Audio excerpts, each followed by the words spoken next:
ओम नमः शिवाय। जय माता दी दोस्तों। भगवान भोलेनाथ और माता पार्वती की कृपा आप सभी पर सदा सर्वदा बनी रहे। आप सभी को सावन की अंतिम सोमवारी की हार्दिक शुभकामनाएं। आज सुनेंगे सावन सोमवार व्रत कथा, तो प्रेम से बोलिए शिव जी माता पार्वती की जय। जय शिव शंभो। तो प्रिय श्रोतागण, सावन में सोमवार का व्रत रखा जाता है।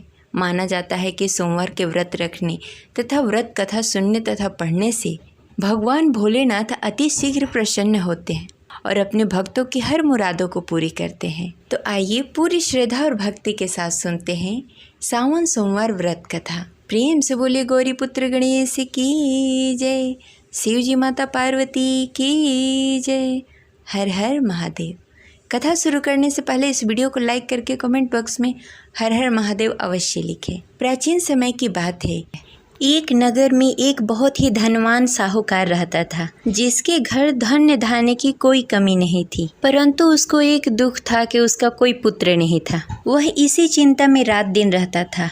वह पुत्र कामना के लिए प्रतिदिन सोमवार को शिव जी का व्रत और पूजा किया करता था तथा संध्या काल को शिव मंदिर में जाकर शिवलिंग के सामने दीपक जलाया करता था। उसके इस भक्ति भाव को देखकर एक समय श्री पार्वती जी ने शिव जी से कहा कि हे प्रभु, यह साहूकार आपका बहुत ही अनन्य भक्त है और सदैव आपका व्रत और पूजन बड़ी ही श्रद्धा के साथ करता है। इसकी मनोकामना पूर्ण करनी चाहिए। शिव जी ने कहा, हे पार्वती, यह संसार का कर्म क्षेत्र है। जैसे किसान खेत में जैसा बीज डालता है वैसा ही फल काटता है, इसी प्रकार इस दुनिया में जो जैसा कर्म करता है वैसा ही फल पाता है। पार्वती जी ने अत्यंत आग्रह से कहा, हे प्रभु, जब वह आपका अनन्य भक्त है, उसको अगर किसी प्रकार का दुख है तो आपको अवश्य ही उसका दुख दूर करना चाहिए, क्योंकि आप सदैव अपने भक्तों पर दया करते हैं, उसके दुख को दूर करते हैं। यदि आप ऐसा नहीं करेंगे तो कोई मनुष्य आपकी सेवा और व्रत क्यों करे? पार्वती जी का ऐसा आग्रह देख शिव जी ने कहा, हे पार्वती, इसका कोई पुत्र नहीं है, इसीलिए यह सदैव दुखी रहता है। इसके भाग्य में पुत्र न होने पर भी मैं इसको पुत्र प्राप्ति का वर देता हूँ, परंतु यह पुत्र केवल 16 वर्षों तक ही जीवित रहेगा। इसके पश्चात मृत्यु को प्राप्त हो जाएगा।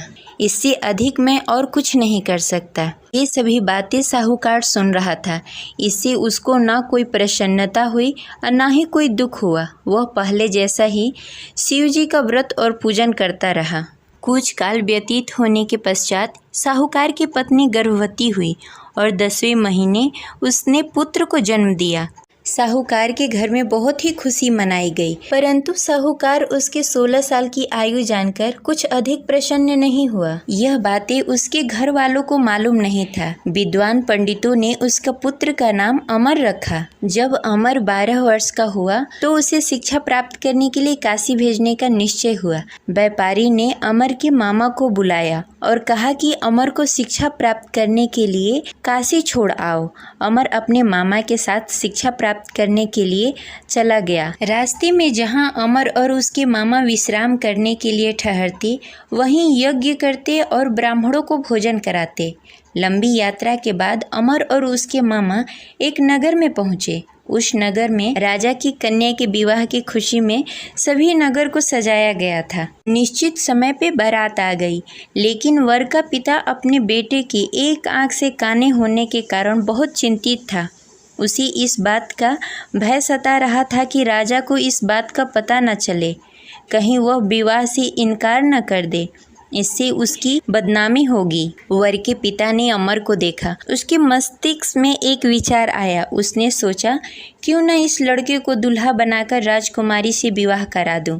विवाह के बाद उसको धन देकर विदा कर दूंगा और राजकुमारी को अपने नगर ले जाऊंगा। वर के पिता ने इसी संबंध में अमर और उसके मामा से बातें। अमर के मामा ने धन मिलने के लालच में वर के पिता की बातें मान ली। अमर को दूल्हे का वस्त्र पहनाकर राजकुमारी चंद्रिका से विवाह करा दिया। राजा ने बहुत सारा धन देकर राजकुमारी को विदा किया।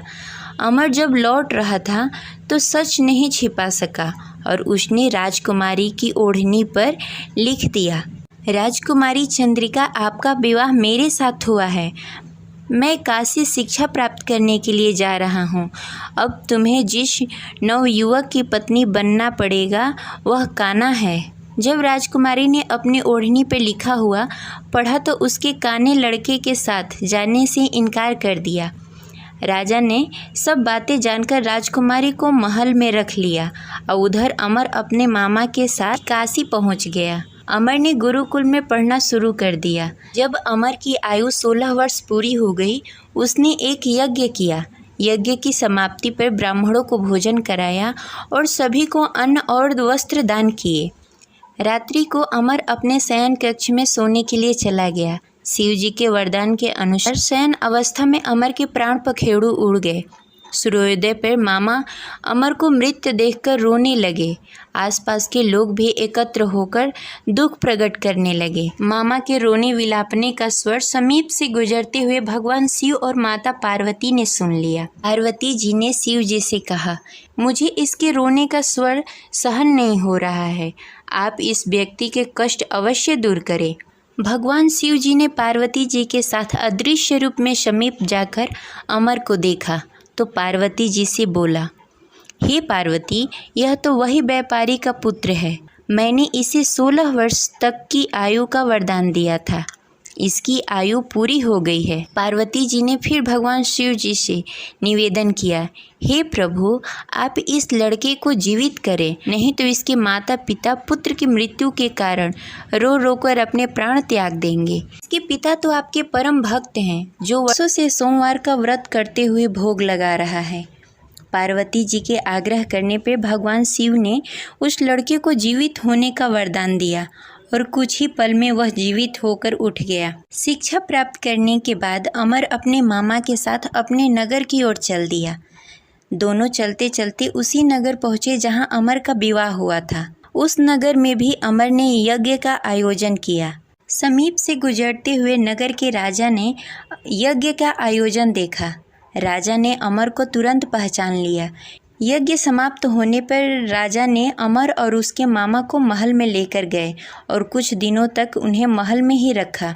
उसके पश्चात बहुत सारा धन वस्त्र देकर राजकुमारी के साथ विदा किया। रास्ते में सुरक्षा के लिए राजा ने बहुत सारे सैनिकों को भी साथ में भेजा। मामा ने नगर में पहुंचते ही एक दूत को घर पर भेजकर अपने आगमन की सूचना भेज दी। अपने बेटे अमर के जीवित वापस लौटने की सूचना से व्यापारी बहुत प्रसन्न हुआ। व्यापारी ने अपने पत्नी के साथ स्वयं को एक कमरे में बंद कर रखा था।